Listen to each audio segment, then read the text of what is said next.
I'm Eric Mitchell, and this is To The Point. You've heard it, I guarantee you have. President Trump attempted to manipulate the vote count in Georgia in a secret recorded taping. The president reached out to the Secretary of Voting in Georgia and asked him to change the election results by 11,204 votes. All I want to do is this. I just want to find 11,780 votes, which is one more than we have, because we won the state. So tell me, Brad, what are we going to do? We won the election, and it's not fair to take it away from us like this. Yeah, he wanted to change the election. Like, Doug, can you please change the election? I don't like the results. We won big. We have lots of evidence. It'll be coming out with our healthcare plan that we still, 4 years later, have never put up. Yeah, this guy has completely lost it. If we could just go over some of the numbers, I think it's pretty clear that we won. We won very substantially, Georgia. And it's so serious. It's hard to joke about this, but this president, ever since November 3rd, has just not been in reality. Now, we were all warned, told that November 3rd, the election results would take a couple days extra to come in because due to a pandemic, most of us voted by mail because it's safer and was highly recommended by our state officials. So we did that. Now, election day came and went, and a couple days came and passed, and the votes came in. And as always, the overseas votes for Americans living abroad and our brave men and women who serve in our country, those came in. Then the president started going to court because his history in New York City is one who loves to litigate.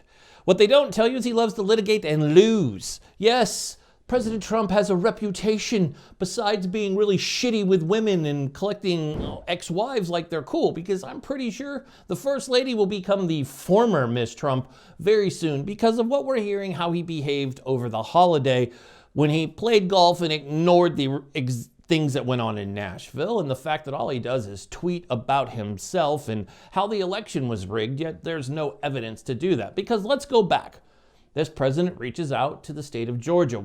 Mind you, Republican elected governor and Republican elected officials. Mr. President, everybody is on the line, and just so, this is Mark Meadows, the Chief of Staff, just so we all are aware, on the line is Secretary of State and two other individuals, Jordan and Mr. Germany, the attorneys that represent the President, Kurt and Alex, and Cleta Mitchell, who is not the attorney of record, but has been involved.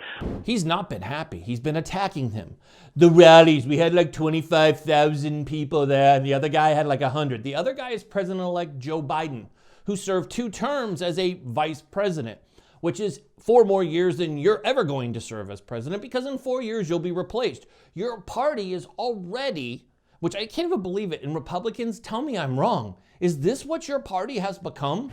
Where there is now a body of Republicans so in thrall of President Trump and his supporters that they are saying Congress, for the first time in our history, should superimpose its will, its partisan will, over the votes cast and certified by swing states that President Trump lost. That's completely new territory.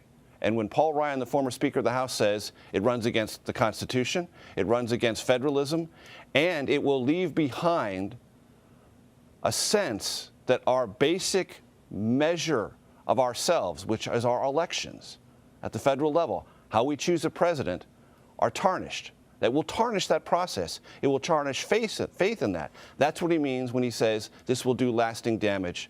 A Trump cult party?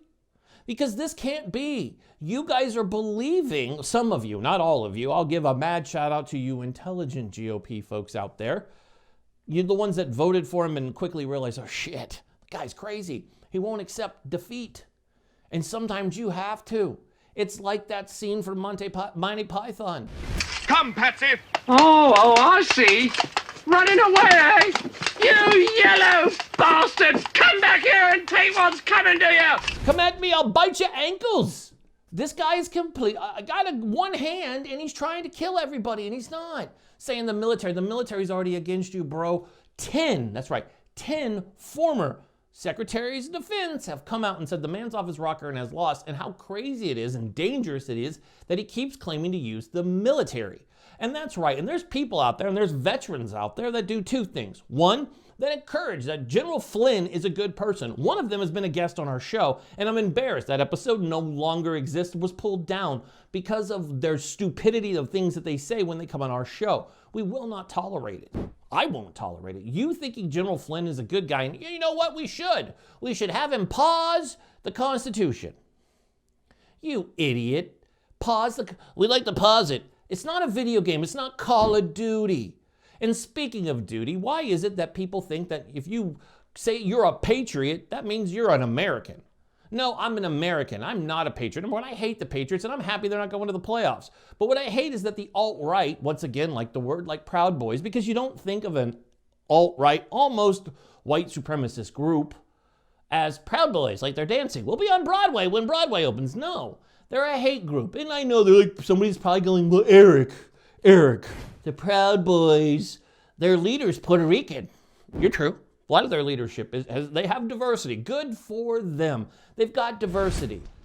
But how do you not say that they're a hate group when the Department of Homeland Security in October released the records that said the Proud Boys are an armed and very dangerous group? Also, if you don't want to be considered white supremacist, Tarrio is suspected of setting fire to a Black Lives Matter banner stolen from a historically black church during a Proud Boys rally last month in Washington. He faces 1 misdemeanor count of destruction of property and 2 felony charges for carrying illegal weapons the night he was arrested. You might not want to go by 4 black churches in Washington, D.C., ripping down and vandalizing things at black churches, historical black churches. Remember, your idol and cult leader, President Trump, held a Bible upside down in front of 4 other white people an hour after he gassed Americans because he needed to go take a photo at a church that he's never attended over a God that he doesn't even fucking know a thing about. That's right. Or maybe we'll use the word patriot and we'll do a stupid little song about it and say it's not left or right. No, it's not. It's extremist. You're right. Your song isn't about black or white. You're correct. It's not left or right. You're an extremist. One of you idiots singing this idiotic song bounced around on the same stage that threatened President-elect, he was vice president, he's now President-elect Biden's life. And you want to sit there and think you're popular? You're both Trump spinners. You run your mouth about Trump. But you and other people, like all of these TikTok influencers, I'm a TikTok influencer for the president. Awesome. January 20th, you have no job. So you're going to go from, I support Trump, to welcome to McDonald's. Would you like to try a Happy Meal? That's where these folks are at. That's what they have. That's all that's left. You have a president trying to rig an election in his favor. Now, let me ask you, as the vice president will have to certify the election that's already been certified. Mind you, certified on December 14th, 2020 by all the states. Every state did it the legal way, no issues. Mitch McConnell, Speaker of the House, got up and said, we welcome President-elect Biden to be our next president. The Electoral College has spoken. So today I want to congratulate President-elect Joe Biden. I also want to congratulate the Vice President-elect, our colleague from California, Senator Harris. Beyond our differences, all Americans can take pride that our nation has a female Vice President-elect for the very first time. And while you may not like Mitch McConnell because he fought the $2,000 that would go to us as a stimulus package, he's the big linchpin here. Now, he's asked senators to not cause a scene on January 6th. The president slamming McConnell on Twitter, posting a link to an article about his allies turning on the Senate GOP leader and adding his own message, writing, quote, too soon to give up. Republican Party must finally learn to fight. We all know that that's going to happen because they've all said it. And that's one thing that we can all agree on that we don't need, because this is all just a spectacle to make us look bad. It's a money grab. They're all doing it for their runs in 2024. Trump, Howley, Cruz. All of them have motives. None of them are good and none of them are for you. Using the word, we're doing this for the patriots. The 74 million people are upset Well, you know who also is going to be upset? The 81 million. And I'm not a math whiz, but I do know 81 is bigger than 74. So your 74 million votes are more important than our 81 million votes that voted for President-elect Biden? Your math doesn't make sense. You want to redo the election because you don't like the results, yet you're the first person to call somebody a snowflake for a helicopter parent or everybody getting a trophy? You got to pick your battles. Which one do you want? And do you really think if the Democrats rigged the board that we would have only got Trump out? No, we would have got that piece of shit Matt Gaetz out. We would have got McConnell out. We wouldn't have reelected Ted Crenshaw or shithead Ted Cruz. We would have got rid of all the Republicans. That's what cheating would have done. We would have made sure the ones we didn't want. Instead, we barely won the House. We hoped to beat the Senate, and we'll know after this is recorded whether that runoff election in Georgia makes the Senate in our favor. But cheating is only happening on the GOP side, on the Trump cult side.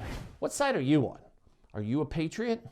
A true American that believes that the election results should be done like our Constitution says? Or are you a Trump cultist? You know, the Trump cult. The people who, those rules that aren't clearly written, Trump finds a way to get in, meander his way in, weasel his way. Well, it's not written, so we don't have to technically follow it. Those people. Which one do you stand on? I stand for the 81 million Americans who voted, did what we did in a pandemic. I wear a mask. I take social distance. I don't think COVID-19 is a hoax. I've had family with COVID. I have friends that have had COVID. I have friends whose family members have died from COVID. One thing that we can't kid around about is that this ball has been dropped, and now this is no longer about how many Americans die a day.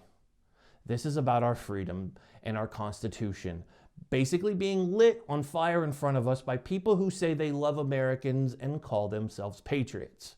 But much like the 2020 Patriots in New England, it's just not going to happen, because just like their president of the Patriots, they ain't gonna get off this time. Sorry, the rub and tug isn't gonna happen.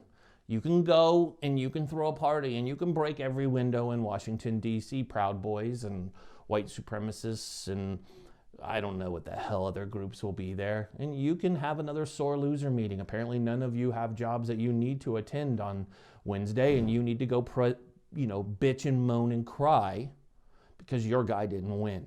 Thought you did that already in November when he lost, and then again in December when he lost again.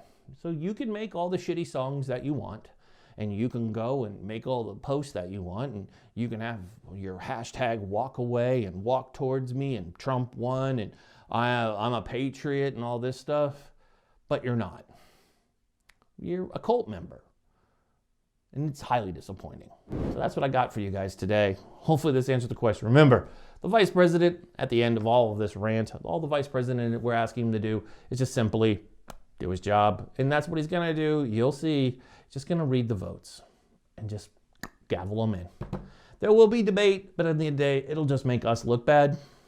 But Joe Biden will be elected January 20th. He will be sworn into office, and Trump will go away on his private plane back to Florida, where they can all have a gigantic COVID fest down there. COVID Fest 2021. I've heard it's happening in April. It's like Lollapalooza, but it's all white people. True. Maybe Candace Owens will be there and she can film how angry people are in the emergency room because she says COVID isn't real. I don't know where they come from. But anyways, folks, that's what I have for you for this show. As always, make sure you smash that subscribe button. Follow us on social media, because we love to hear what you're doing. And stay tuned for our episodes coming forward. Make sure that you follow and pick a different episode that you want to watch that comes up here at the end of the show. You can follow on one of our episodes, whether you'd like to learn more about COVID-19 or more on election 2020. We've got a series for you. As always, I'm your host, Eric Mitchell. Be safe, be strong, be smart, and God bless America.